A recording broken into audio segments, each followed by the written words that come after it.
Billy with Gilbert Travels here. Today I am at JFK Terminal 4. It's an early morning, just getting off my red-eye flight with Delta.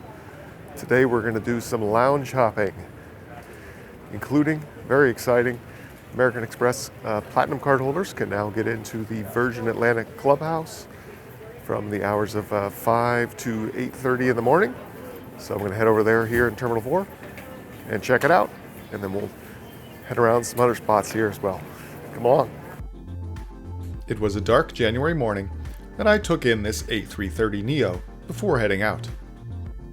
First off, we have a bit of a long walk, as JFK's Terminal 4 is quite large, and the Virgin Clubhouse is a long way from where my incoming flight dropped me off in Concourse B from my red-eye flight I last reviewed. Overall, it's a pretty nice airport though by US standards, so I didn't mind the walk. Finally, I reached the A concourse and head upstairs to check into the lounge.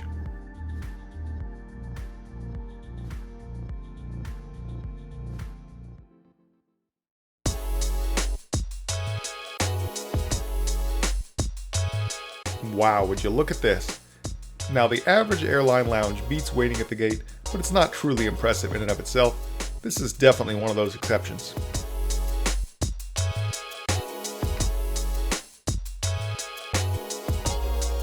It's really a beautiful, unique, and stunning space.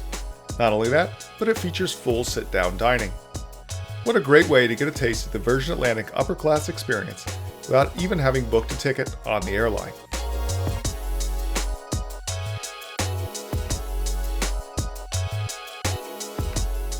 This is pretty cool. Great way to start off the day of lounge hopping. Just put in my order for breakfast.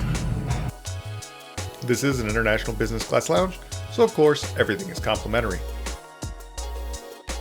Not only is this a beautiful lounge with full service, but it has excellent views on both sides with plenty of wide open windows. While JFK prohibits alcohol sales before 8 a.m., Virgin makes up for that with barista coffee service for your morning fix. Let's try the cappuccino.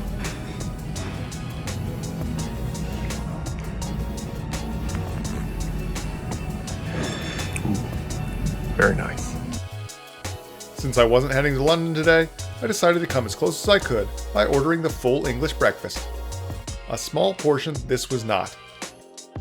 I had a brighter and sweeter end of the meal with a cup of yogurt, fruit, and granola with honey, which is simple and quite delicious. Now this is a lounge that could very well be worth a trip in and of itself.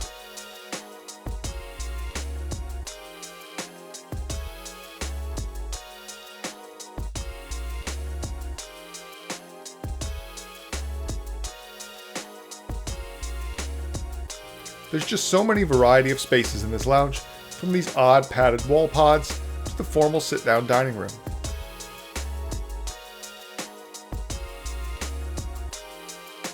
Head down this funky Technicolor hallway and you'll find the restrooms and shower facilities.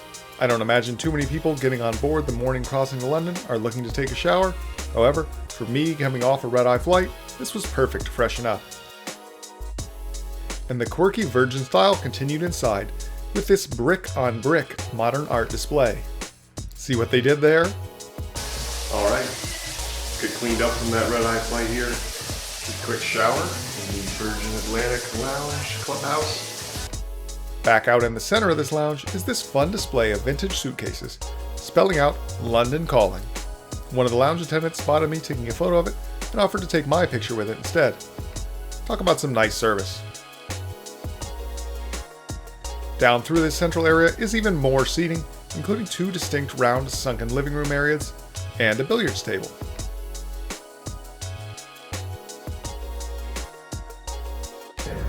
Alright, took a shower, feeling nice and fresh, back out here in the lounge for another coffee before things close up. Then it's on to the next lounge. I jumped from the cappuccino earlier to a flat white this time, and indeed, you can see that each drink is made by hand and cafe quality. Do note that during the morning hours they do not serve alcohol, which as I understand is actually a New York state law from 4 to 8 a.m. But they do have delicious barista coffee service. Next, we're going to walk back over to the B gate. The lounge does fully shut down at 8 a.m. as the flight it supports leaves to cross the Atlantic, so there's no sticking around to linger. The lounge reopens though for the evening at 2:30 p.m. While the Amex app does not currently advertise complimentary access during these later opening hours, I have read reports of successfully getting in as a Platinum cardholder. Additionally, access to the clubhouses in Newark, San Francisco, and Washington Dulles is also possible, now that these lounges are all managed by Plaza Premium, which partners with Amex for club access directly. Importantly, I want to note this is not a part of the Priority Pass program. Nice visit there at the Virgin Atlantic Clubhouse. Now it's time to head back over to the B gates and check out the Delta Sky Club next here at JFK Terminal 4. As I trek across the airport once again, let's talk about lounge access at JFK. Priority Pass, which is included with Amex as well as several other premium card providers, allows access to the Air India, Maharaja Lounge, and the Wingtips Lounge here in Terminal 4. However, from my research, neither of these lounges were worth the stop with the options I had available to me. Instead, the three lounges I'm visiting today were accessible due to holding the American Express Platinum card, which is a big part of justifying its hefty $695 annual membership fee. Part of that includes a complimentary Delta Sky Club membership for the cardholder, which in and of itself would cost $545 through the airline directly. I stopped to watch the Virgin Atlantic Dreamliner pushing back from the gate and off to London. I, however, am not actually too jealous of the experience, as this plane features Virgin's older business class product, which is not very special. Later in the day, however, this key route is operated by their A350 with their all-new cabin, which is definitely something I would like to try out in the future for you. Returning to the Sky Club, the location here in Terminal 4 Concourse B is massive. Over 24,000 square feet, spanning the width of the terminal, and just dizzyingly large. While the Sky Club system is not massively luxurious, I do believe it's the best of the big three US airline standard lounge systems. Part of that may be that while American and United supplement their Admirals and United Club locations with their premium flagship and Polaris International lounges respectively, Delta does not have such an option. This may change at some point in the future, but for now, every Delta flyer, from the road warrior taking a 35-minute regional flight to their next meeting, to honeymooners going abroad on a once-in-a-lifetime trip, will end up right here flying on Delta. And as a result, the complimentary food and beverage offerings are actually quite good, and indeed, the bar, buffet, and dining room here at this key location are modern and generously large.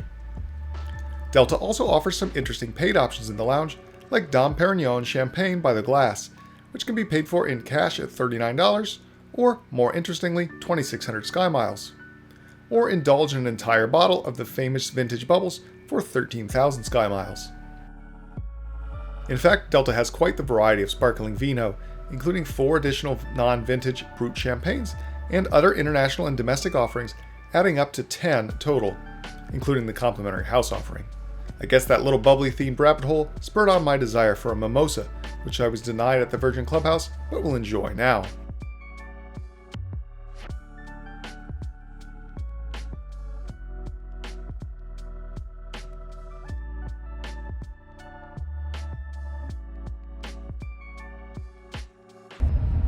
Here's to a lounge shopping day.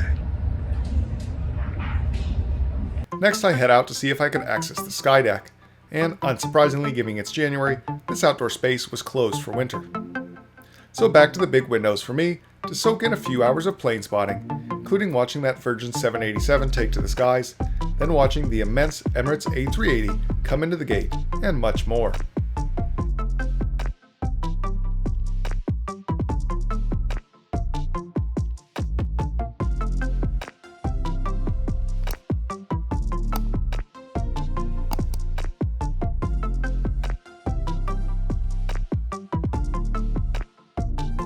I am sure it's by design, but if I have one complaint about the Sky Club, it would be that for all the variety of seating, none of them really allow lounging or laying down. Even still, the hours passed by, and I watched that very same Emirates A380 return to the runway to head on its next journey, which was my cue to move on as well. Well, that was the Delta Sky Club on to lounge number 3. I'm now within 3 hours of departure, which means I can go check in at the Centurion Lounge here at JFK. Be my first time visiting this location of the Centurion Lounge by American Express. On our way there, I did have to stop and stare at the all-new Virgin Atlantic A350 I mentioned earlier, and then it was on into the Centurion Lounge.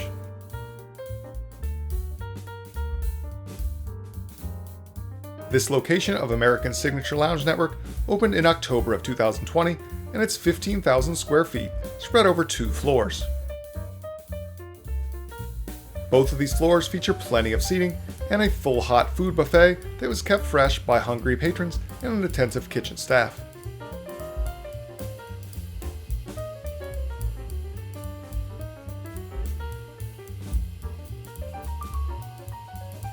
Sadly, the views are hampered significantly in this otherwise bright lounge by those stripes found on every window.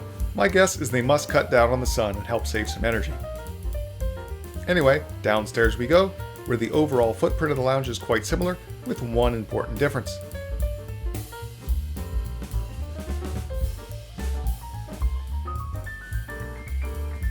Here, Amex decided to have some fun with their Gotham City location, adding on to the 2 easily found bars with a secret speakeasy themed to be straight out of the Prohibition era. And indeed, walk through the false wall doorway at the end of the lounge, and you're transported into a totally different space.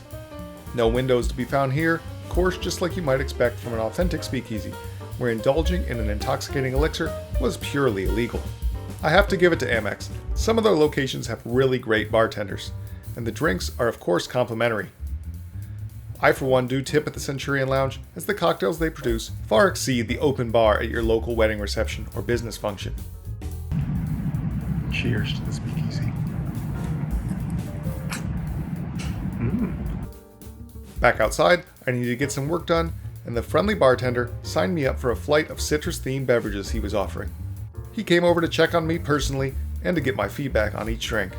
The American Express lounges can really be hit or miss on the bartenders. This one has a really excellent bar service for sure. Anyway, all that imbibing means I need to get some food before boarding that A330neo I just watched land.